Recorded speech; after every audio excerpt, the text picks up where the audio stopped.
We're live. Good afternoon, everyone. Thanks for joining us. This, of course, is our weekly update. We'll be back with you again next week on Wednesday. First and foremost, we recognize the impacts of the tropical storm that hit yesterday. What we've decided to do today is to give a little bit of an update on storm activity and our response to it. Joining me this afternoon is Commissioner of the Department of Emergency Response, Dana Smith. Dana is on the phone line. He's calling in from the Emergency Operations Center over at Creek Road here in the county government. First and foremost, the storm itself. The track of the storm, in fact, altered from the original projections. The expectation was the storm would pretty much stay up the Hudson Valley.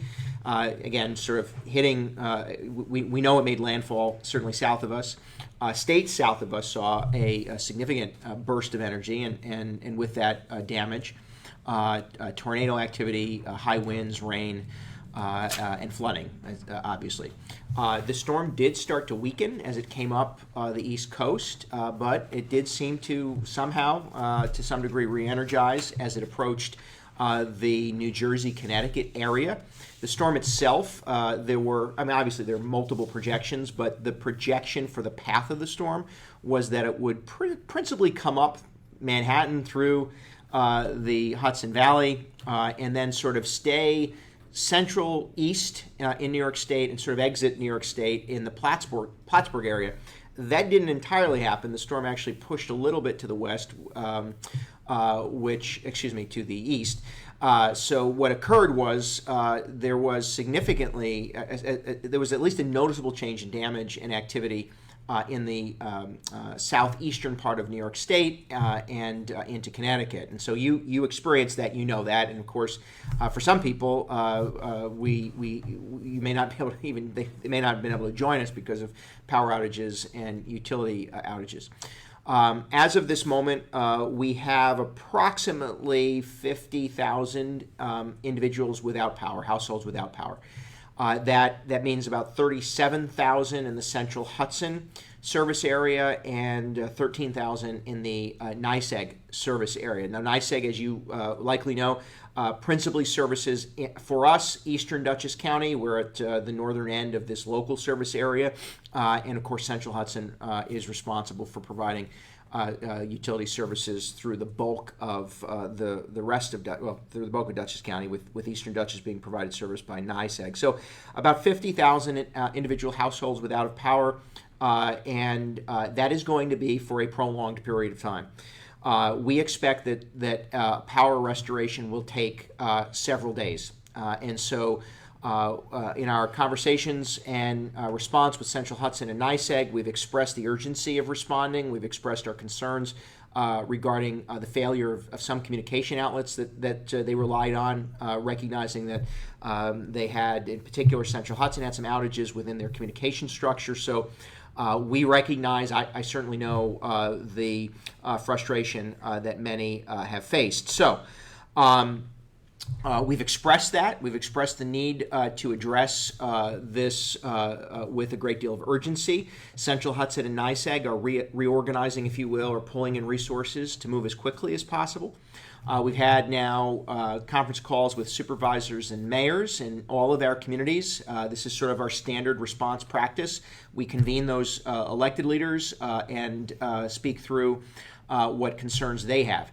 We've been identifying with municipalities both priority outage areas, meaning populations, neighborhoods, institutions, facilities where vulnerable populations exist, those with particular medical issues or concerns. That includes the formal settings like assisted living facilities and the less formal settings like senior populations or senior citizen neighborhoods or communities. And we're engaged in prioritizing them with utilities. We're also identifying, in partnership with our municipalities, our Department of Public Works, working to identify road closures. There are a good number of them that either we need utility support, meaning they've got to come in and remove power lines so that we can remove the trees and open up streets, or if there are areas where municipalities don't have the resources to open up those streets alone, we're providing what assistance we can. To add insult to injury, or to add one more mix of challenges that we're facing, there is apparently a shortage on dry ice. I admit to you that is information that both I think the utilities and the state should have made, if there was some knowledge of this, made us aware ahead of the storm. But apparently there is a shortage of dry ice. I'll say certainly on the East Coast, and so the utilities don't have access to the supply of dry ice, and the supply apparently chain has been weakened to some degree that they would ordinarily have. Limited dry ice access. We are working with the state to provide access to bottled water. We're working with utilities to provide access to bottled water. Central Hudson had a distribution of ice and bottled water earlier today. There was not enough supply to meet the demand, as often happens, but nevertheless, under the circumstances, not able to provide adequate support of ice or bottled water. That was scheduled for today. It was depleted fairly quickly. We have impressed upon them and NYSEG to get a supply structure up and running immediately, and we're going to continue to push on that. So before we get any further, if you have questions, write them in the comment section below the live feed. We'll be happy to provide you what answers we can, and I'll try to get through as many of the questions as possible. Dana Smith, you're on the call. What I'd like to do is, why don't we talk through what Department of Emergency Response experienced and what other information might be useful to those watching. We're joined by Commissioner Dana Smith, who's calling in from the Department of Emergency Response. Go ahead, Dana. Yes, good afternoon. Thank you, sir. As everyone knows, this storm had a significant impact on our community for the overwhelming majority of it. The 911 center that is here at the Department of Emergency Response was extremely busy. We dispatched over 1,100 calls in about a 15-hour period. That's more than double our daily average. The emergency services in your local community did a fantastic job as best they could meeting the needs. They're impacted by wires down and road closures due to trees, just like you are. They continue to work with Public Works and the utilities in our office to address those needs as we continue to respond and recover from this storm. As the county executive said, we've been in communication with the utilities almost continually since before the onset of the storm, and that will continue over the next several days. We work with the local municipalities and emergency services to identify special needs, and we will continue to do that. And as mentioned, we are working with the utilities and our partners in the state to try to obtain more water, and if we can get a better handle on dry ice, we will continue to address that issue as we go through this. I appreciate it, Dana. So we're likely to get a few questions. Lizette asked specifically about Wi-Fi or cable and internet outages.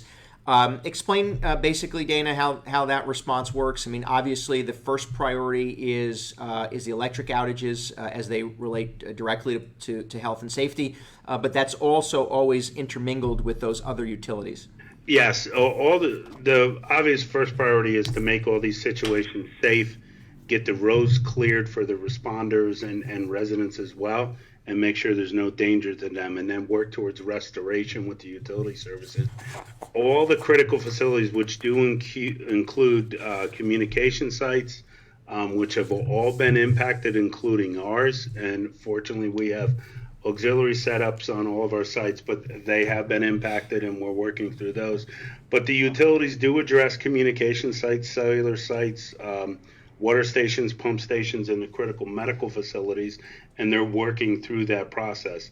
The cable companies and Wi-Fi providers have a different response plan than the utilities do, and they can't really do their work until the roads are cleared and the utilities are back up and running and there's power through those areas as well. So we're advising that global restoration, meaning the bulk of electric restoration, will take likely several days. So be prepared for that. That doesn't mean that everyone is going to be out for several days. There'll be localized restoration. that occurs, within that window. But Dana, it's correct to suggest that it doesn't mean that your Wi-Fi and your cable will be out for 3 days. It just means it is likely to be out past perhaps the time that your electric would be restored. There might be some instances where that isn't the case, but in most instances, you'd get the electric back on, and then those utilities perhaps would be reestablished. Is that fair to suggest? You are correct, sir. We do imagine cell service in those impacted areas right now that have none could come up beforehand, but Wi-Fi and through cable will take longer in most cases. Okay.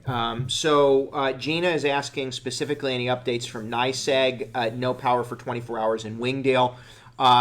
First, I'll tell you that we are very aware of the impact in Eastern Dutchess. Was speaking to the J.H. Ketchum Fire Chief this morning in the town of Dover. As I said, we've communicated with supervisors and mayors, Amenia, Dover, and Pauling, Northeast, all part of that call.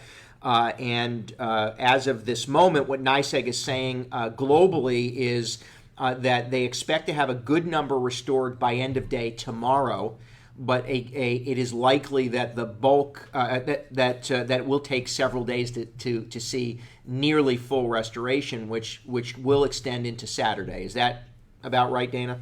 Yes, sir, you are correct. So we'll continue to communicate with NYSEG. What I will tell you, and Dana would reinforce it, is that if you have a particular medical concern or public health risk, right? If there's some concern of emergency issue, first, if it's a true emergency, dial 911. County dispatchers will take those calls. But how should somebody communicate if they have a medical concern? Maybe it's not an emergent issue, but it's long term. If power's out, they might have respiratory concerns. Dana, they should obviously reach out to their the utility company. But if there's a medical concern over the long term, who do they call? Again, that would go through, they should be on a list of what the utilities call life support customers, and the utilities have a responsibility and work in conjunction with our office to identify and make contact with those individuals and make sure there's a plan in place. If not, then we can work with the utilities, and we did this just about an hour ago, send local emergency services to the location to assist. Okay, and so please make sure that you are sensitive to that. The other, Dana, because we're living through this pandemic environment, right, and we still have concerns regarding obviously COVID and the transmission of COVID. If you have an underlying medical concern, it is more important that you dial 911 if it's an emergency, or reach out to your physician if you have a healthcare need. That is the priority. Please don't think that you can weather a medical issue at home, and don't be necessarily concerned about. Be concerned, but not paralyzed by concern regarding COVID. Do you want to address that as well? I agree with you more, sir. The most important thing is that you get appropriate care. The emergency service agencies and the hospitals do an excellent job at infection control. And if you don't get your medical emergency taken care of, that's going to be a problem. So we had that case earlier today, and we addressed it with emergency services. And we urge everyone, as you just mentioned, in a life-threatening emergency, regardless of concerns about COVID, dial 911, and the local emergency services will take care of you appropriately. Fair enough. And so that's important to remember. Dana started by thanking our emergency responders. Obviously, the face of frontline responders has changed, or at least evolved over these last several months. However, yesterday, the traditional frontline responders were back out and about doing the work that they do so well. In this county, we rely not only on volunteer, but also career fire and rescue personnel. Many of our departments are volunteer. Keep in mind, our volunteers. They were under a lot of stress too. So we had power outages that did affect some of our communications infrastructure. We had power outages that affected road and access to certain areas. But they did a phenomenal job. All of them were grateful. They're going to be stretched over these next several days. You'll see roads closed. I'm going to ask, please. Here's a couple bits of warning, right? If there's a power line down or any line down, don't touch it. Don't assume that it's not electricity. Don't assume that it's not live. Don't assume anything. other than it would be best to call it in, right? If there's a down power line or a utility line, please don't attempt to move it and move around. Don't do that. The goal here obviously is to protect you. You don't know if it's a live wire. You don't know if there's some reason why it might be electrified. Please don't do that. So do reach out to the utility, 911 if it's an emergency, to advise in those conditions. If you approach a flooded area, low-lying area where there might be water buildup, I know the sensation is to power through it in most cases, but we don't know. Again, you don't know what you might be driving through. Please try to avoid those situations.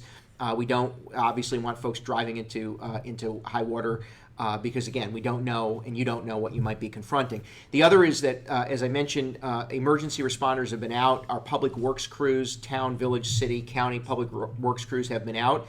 They don't have enough staff to address every tree and every road immediately. So as you're out and about, you'll see cones, you'll see barricades, you'll see those orange barrels that we love so much.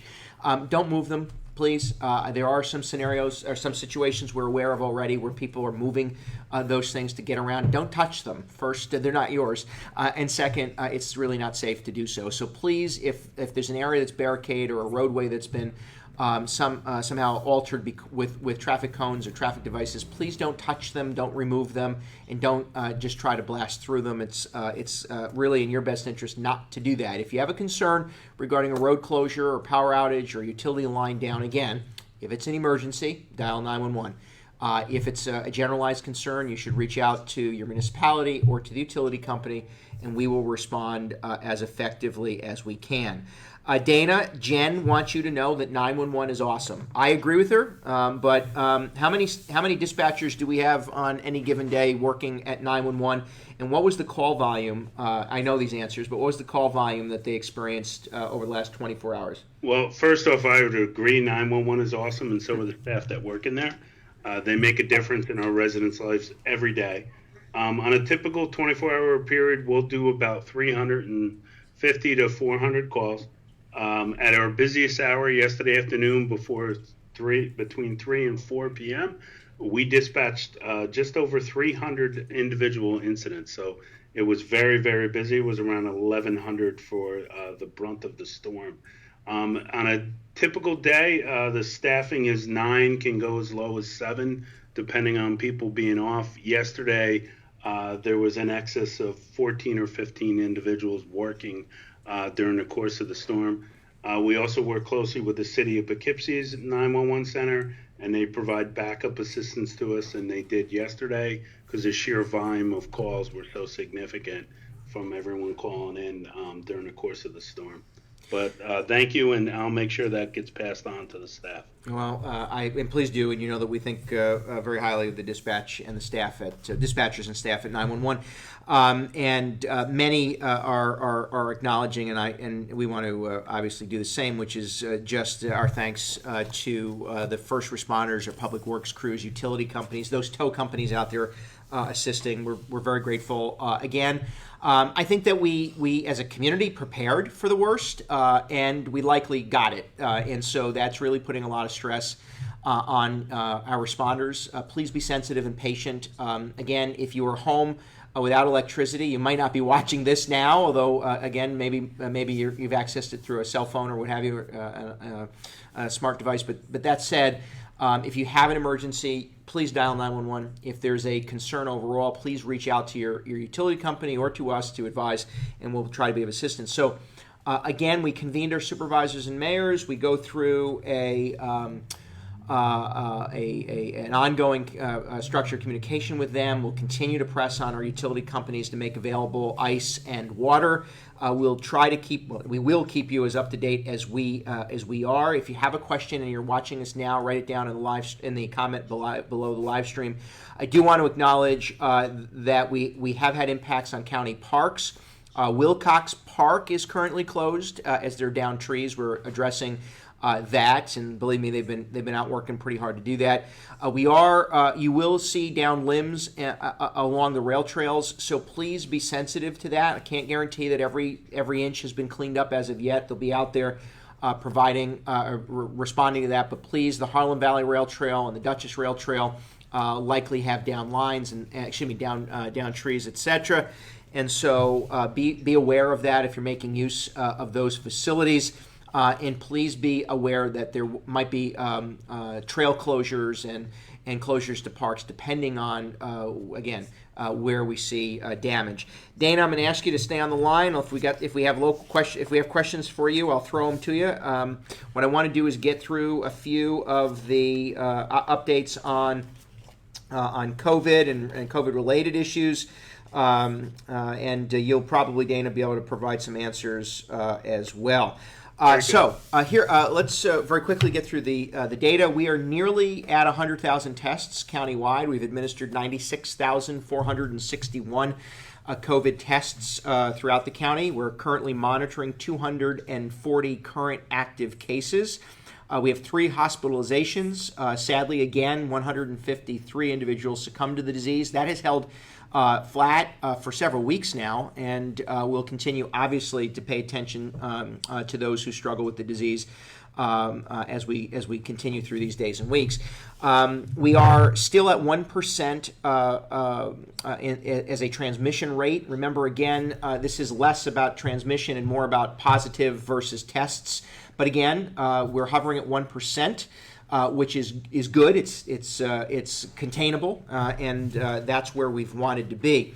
Now, we already have had a few questions, and I know you've asked over the course of the last few days about the increase in cases. So, just to provide some clarity, between July 19th and August 2nd, the State Department of Health reported an increase at total cases, new cases of 165. So between July 19 and August 2nd. We saw 165 individual cases of COVID-19 in Dutchess County.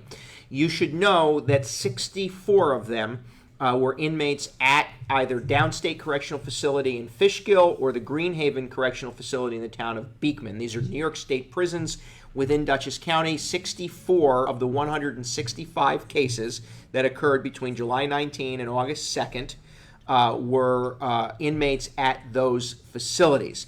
The state identifies them as Dutchess residents, as they are temporarily Dutchess residents. You will find them in the pending category. We don't put them in the municipality. We put them in the pending category, and that's where we would identify them. Now, if you take out those 100 of that 165, if you take out 64, we're looking at 101 total cases over the course of 2 weeks.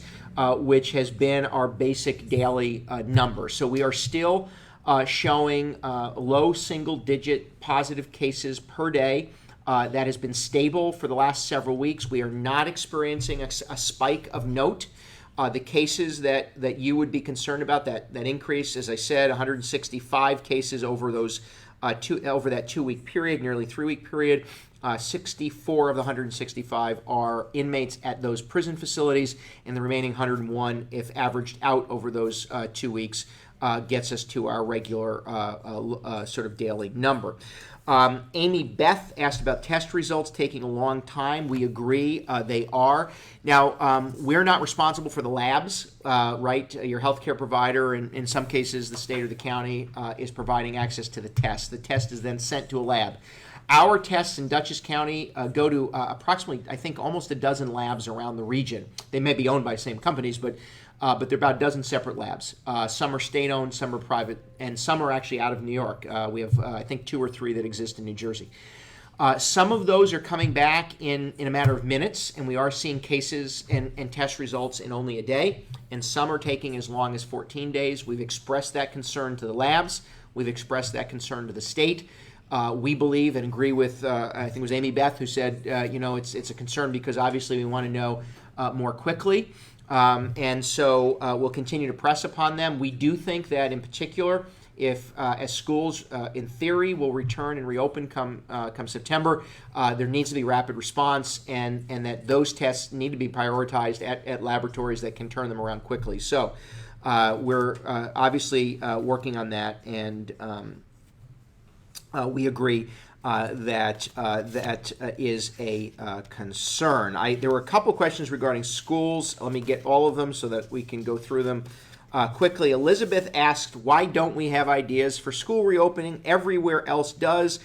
First, everywhere else doesn't, but that said, there are states that are already back to school weeks before we are, right? So New York doesn't begin until a week after Wednesday, I think, after Labor Day.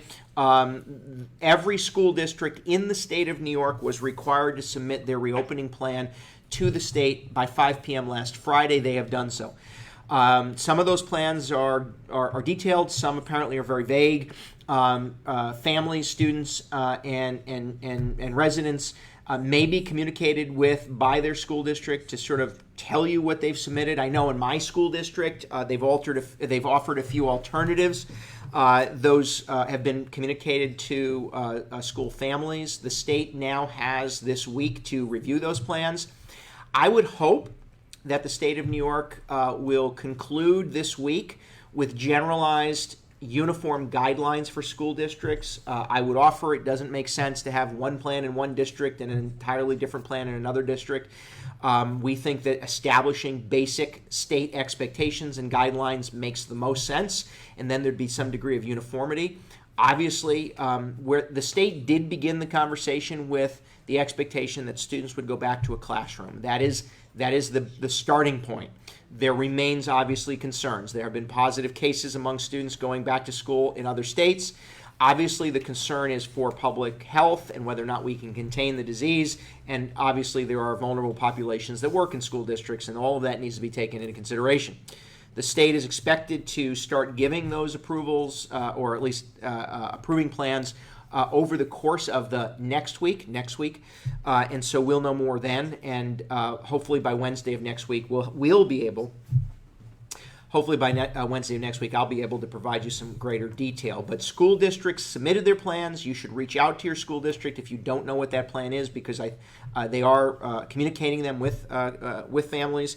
What I can tell you is that our health department has been advising school districts. We're not responsible for the plan. We don't have any jurisdiction in dictating those plans, but we did give guidance and counsel. So Mary asks, are kids going to be wearing masks during school hours? The expectation, as I understand it, among most districts is that in congregate settings, like a school bus, I doubt there'd be cafeteria activity, but rather the hallway activity, that a mask would likely be worn by a student in those settings in almost every instance. Some districts, as I understand it, have proposed masks on students in a classroom, however, breaks to allow them to take them off and sort of move around. But that is more up to the school district. We would advise, certainly in congregate settings, a face covering makes sense. If you can't engage in the physical distancing, a face covering is helpful, and we support that, and we've advised that. So that is likely to be the minimum expectation when students return. But again, they are waiting. We're all waiting for for the state to start giving some guidance. I do think it would make sense for the state to craft a general set of expectations and expect school districts to meet them with some latitude within that, not have every district have its own separate plan. Now, we'll see what the state concludes over the course of the next 7 to 14 days. We often get questions regarding the business venues that have yet to open. We don't have updates. The state has not yet provided any guidance on gyms, theaters, or wedding venues, and I'm just as frustrated as many are. Again, we understand some of these things can't occur. Some need to occur only within certain restrictions, but there should be at least expectations.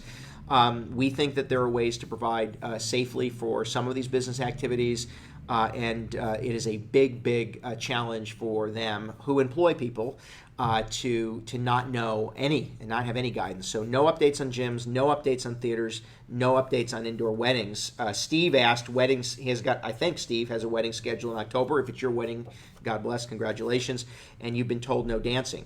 What we've been advised, basically, and I'm sorry that I'm in the middle of having to delve into such detail that I'm talking about dancing at your wedding, but the expectation has been that wedding venues cannot be more than 50 people. So it's 50 people or less in a wedding venue, in an indoor wedding venue, in a private wedding venue.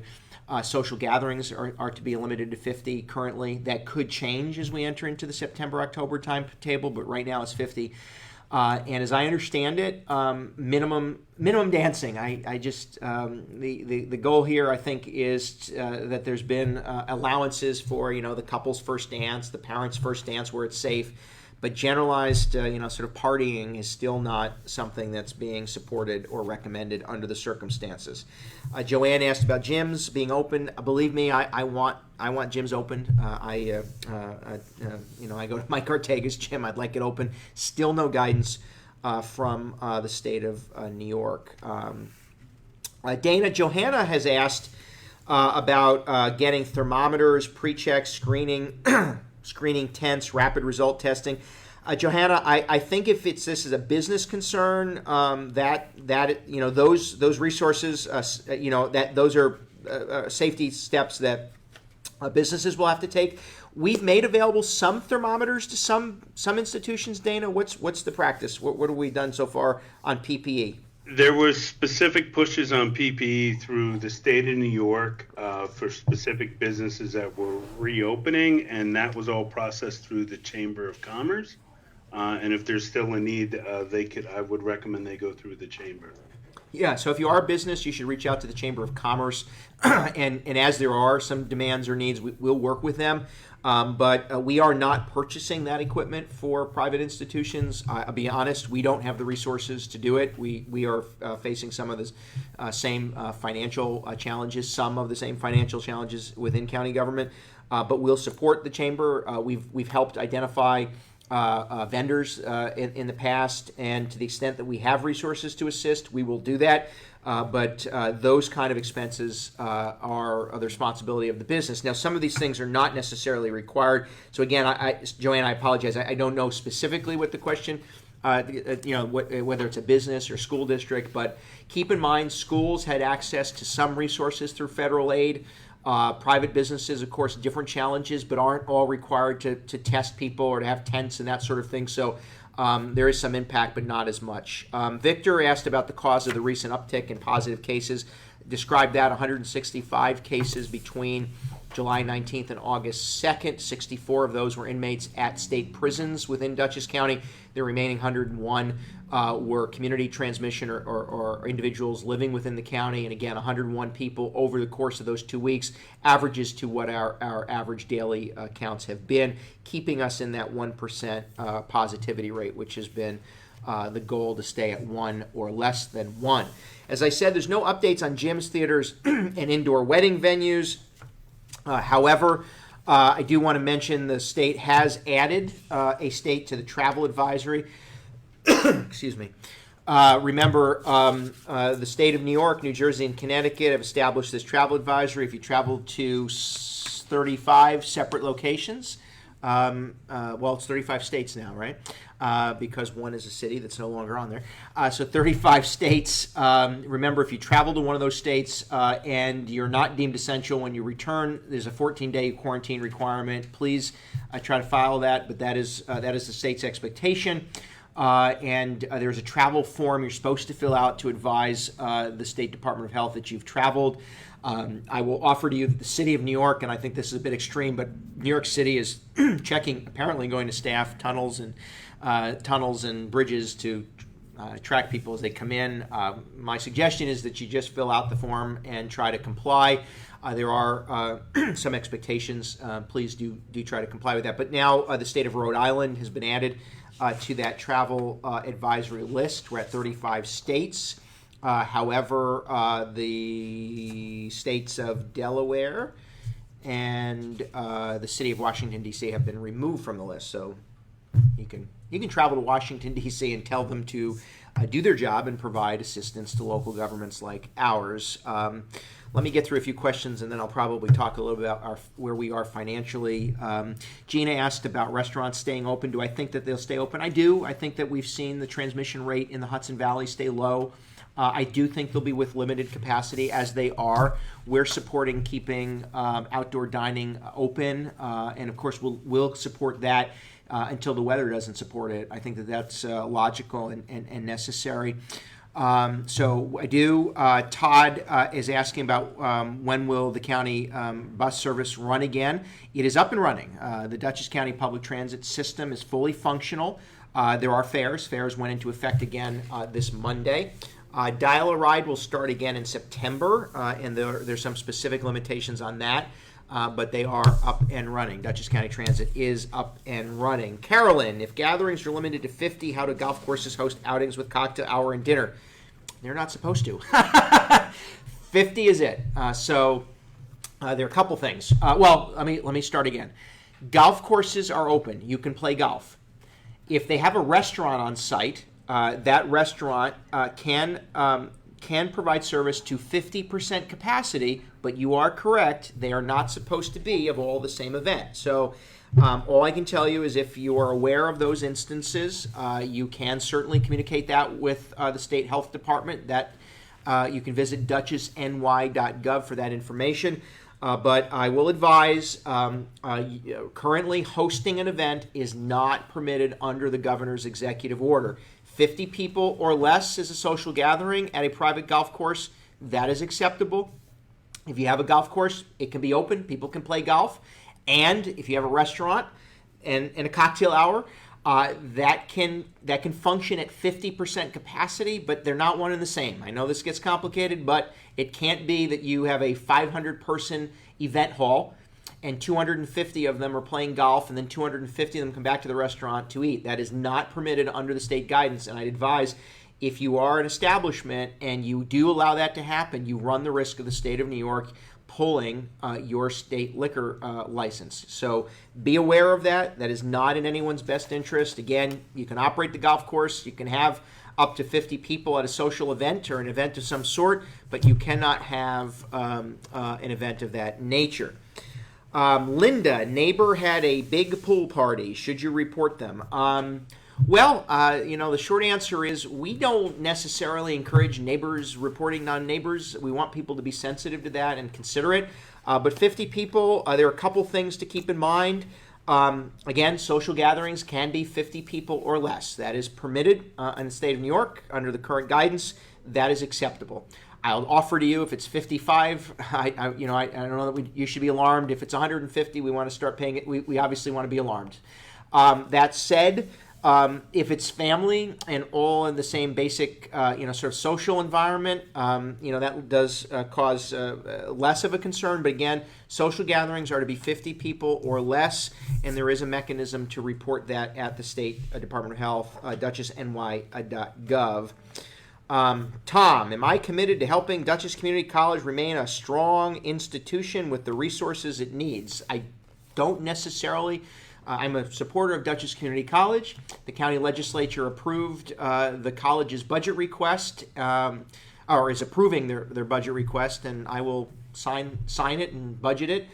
We actually have an obligation to maintain at least our commitment. So financially, we are going to maintain our commitment. I will tell you that is a huge sum of money in an environment where we are losing money. So just keep in mind the challenges are real for the county government. We're going to have to make reductions in a lot of places, but the county has committed itself to the DCC budget, and will maintain our commitment to the Dutchess Community College. We are, obviously, I have always felt and still believe it's one of our greatest resources.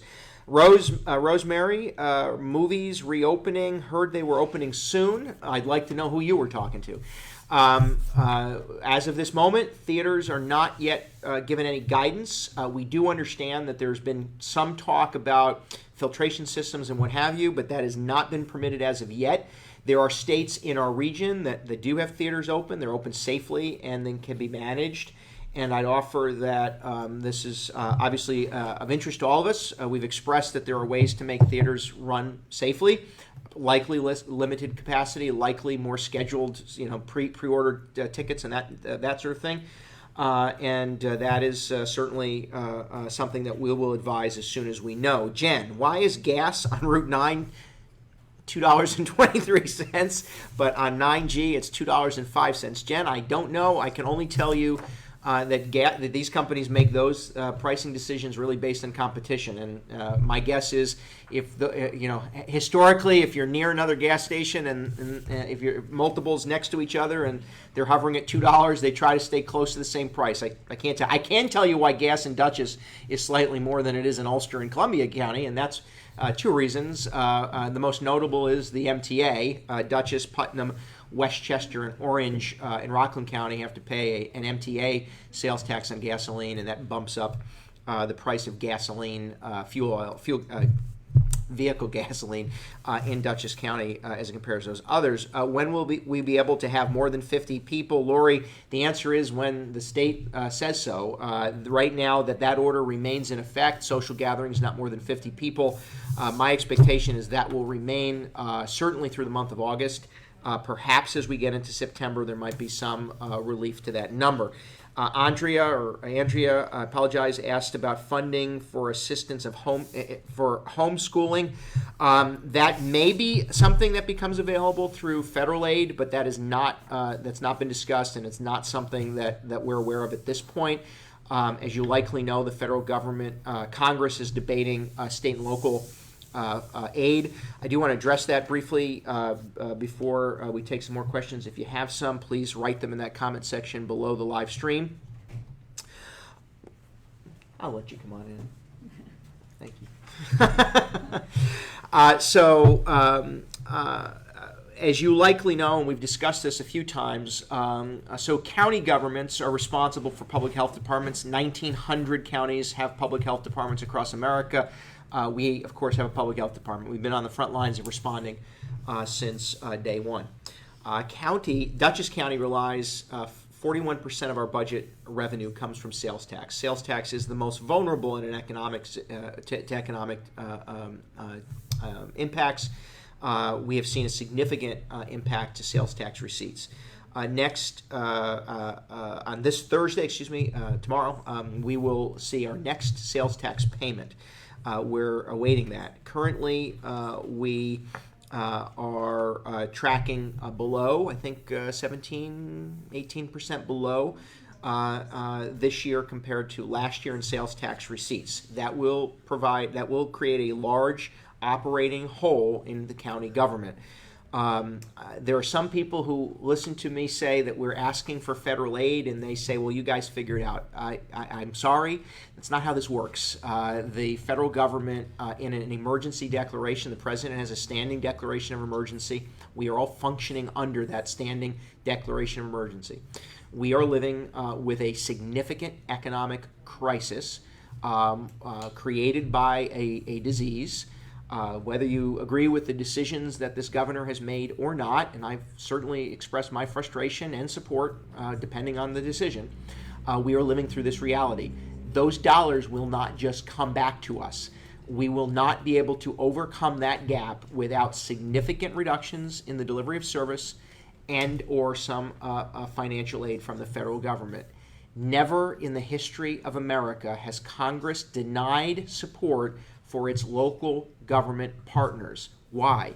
Because we're the ones that respond to the emergency. Congress doesn't.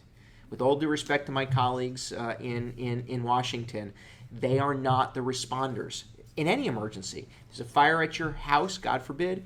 The first responder is your career or volunteer firefighter. The second, if it extends to a block, it will likely be mutual aid, other local career or volunteer responders. They will have been supported by a Dutchess County emergency response mutual aid plan and infrastructure, 911 dispatchers. If that fire were to exceed beyond the capacity of a single grouping of firefighters, or there was some large-scale event, like, for instance, fires as we've seen in California, other entities, other government entities, local, county, and then state, all engage in the response. That's what we're dealing with today. This is not new. This is exactly how we respond to emergencies. When the emergency exceeds the capacity of the local government, the next layer of government moves in. This crisis has exceeded the capacity financially for county governments to meet the need, and therefore it is the responsibility of the state, which provides resources, and the federal government to provide those resources. That's the way it works. Hurricanes, floods, that's the way it works. And so we are demanding that Congress do its job. The House of Representatives has adopted what's called the HEROES Act. It was never going to become law, but it establishes their perspective, which is provide the aid to state and local governments. The United States Senate has not come to the table with anything that comes close to providing assistance to governments like ours. We need that help in order to provide the core services. Now remember, 70% of what we do at the county level is mandated by Albany. So we are asking Albany for relief from those mandates because we will not be able to meet those expectations without the resources to do it. But if we don't get any greater relief, or if we don't get enough relief, the things we have to look at reducing are the core services that residents expect, not the mandated ones, because those are the ones we're obligated to provide. So this is the challenge we have. I can tell you that Dutchess County went into this crisis as strong fiscally as any county government could have ever gone into a crisis of this nature. We had sustained our fund balance. There are those in the county legislature who have consistently said, spend it down, spend it down. That is our rainy day fund, and it is pouring. We had those resources. So we are strong going in. We maintained a low level of spending, 1.5% annualized spending growth in this county for the last 8 years. That has meant that we've been responsible with your dollars. We're among the lowest in per capita taxation, among the lowest in per capita spending, among the lowest in per capita debt of any county in the state of New York, and we had, and still do, the highest bond rating of any county in the state of New York. I tell you that only to say that fiscally, we were as strong as any government could be in this scenario, and we are still now facing a fiscal crisis like no other. So, we've taken steps to reduce spending. We've held the line on hiring, and we are generating savings. At the same time, we've lost significant revenue, as I've mentioned. We had a number of employees volunteer for furlough that allowed us to save some money. We are presenting a resolution to the Dutchess County Legislature to approve an early retirement incentive, a separation incentive. We have received 170 applications. Those applications, if all approved, and it is not likely they can all be approved because, again, the only ones we're approving are the ones that ultimately produce savings. So if we produce savings through the package, we'll consider as many as those 170 applications. So it's possible everybody can be approved, but we have an agreement with our collective bargaining units, the unions in county government. They've accepted this.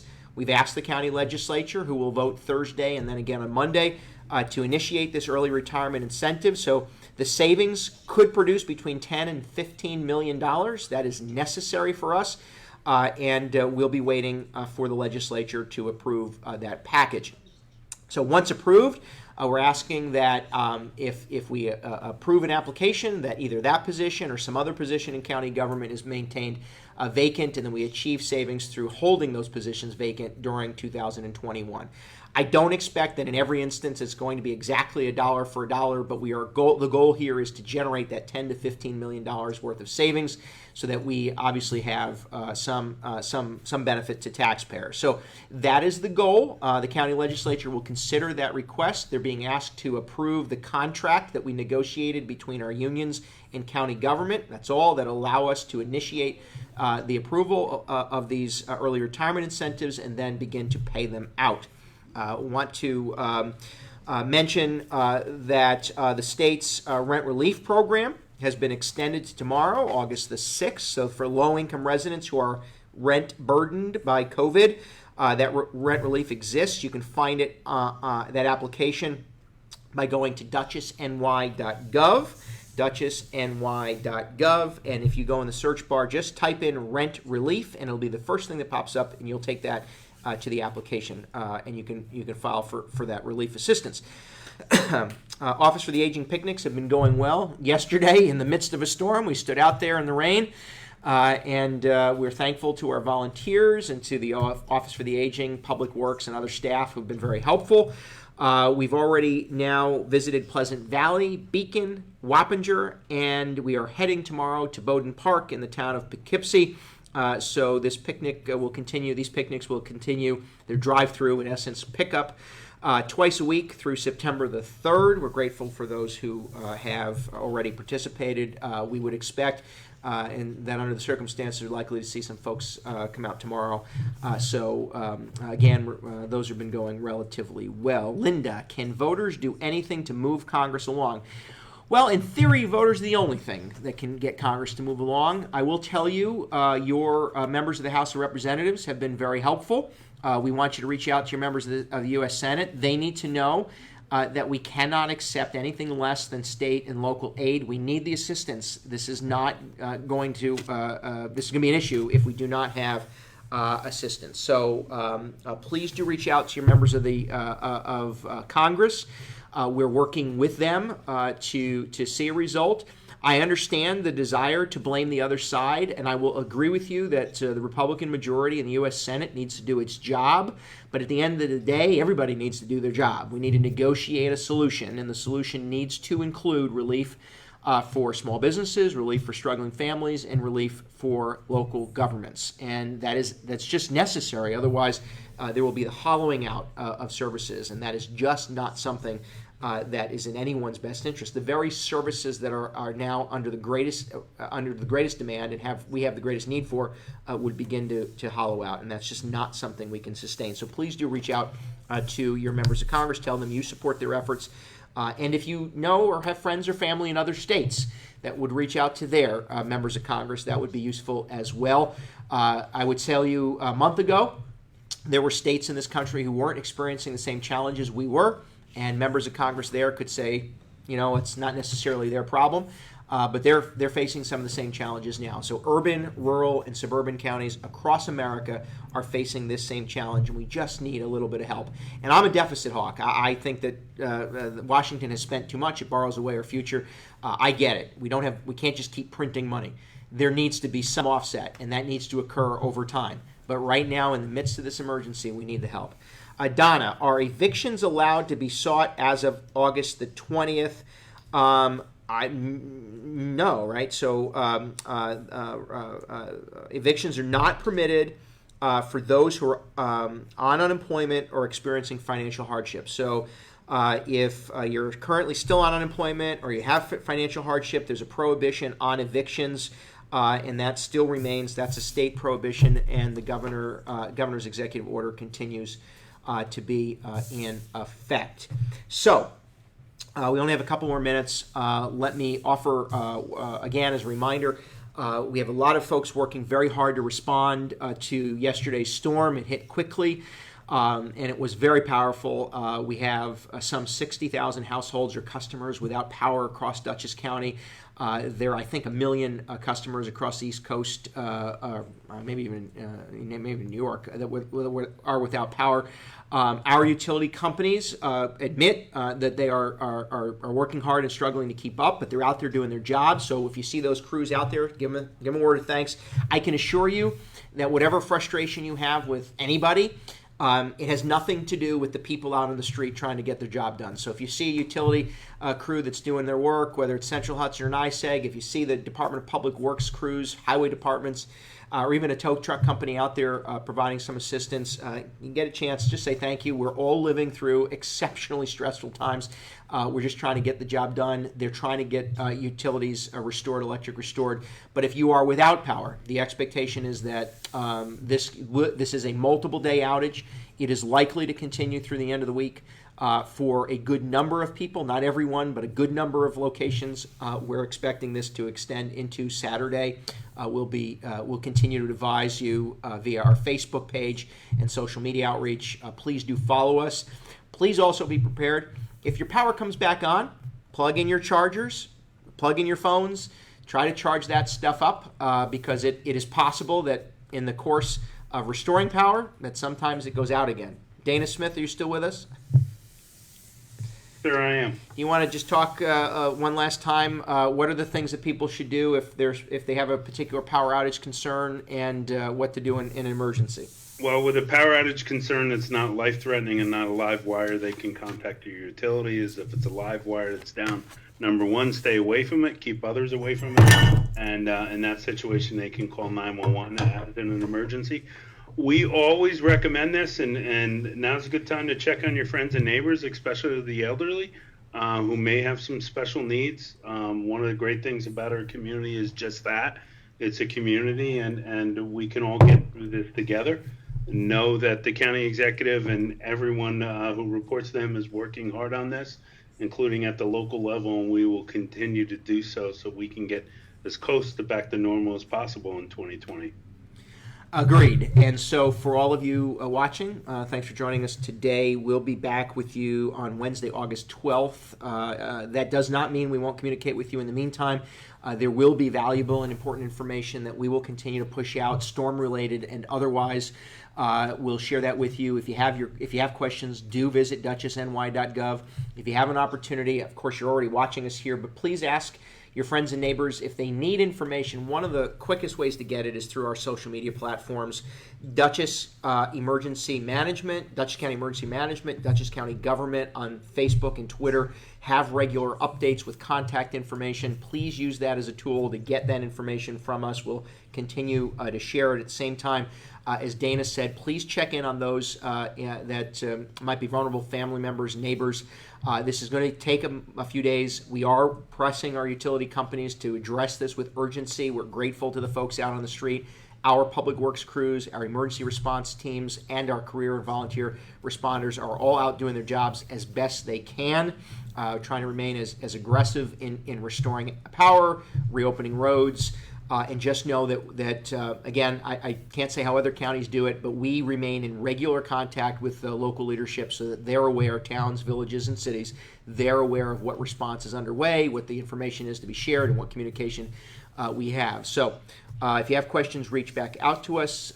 In the meantime, we'll be live again next Wednesday, August the 12th. And in the meantime, be safe, stay healthy, and be kind to each other.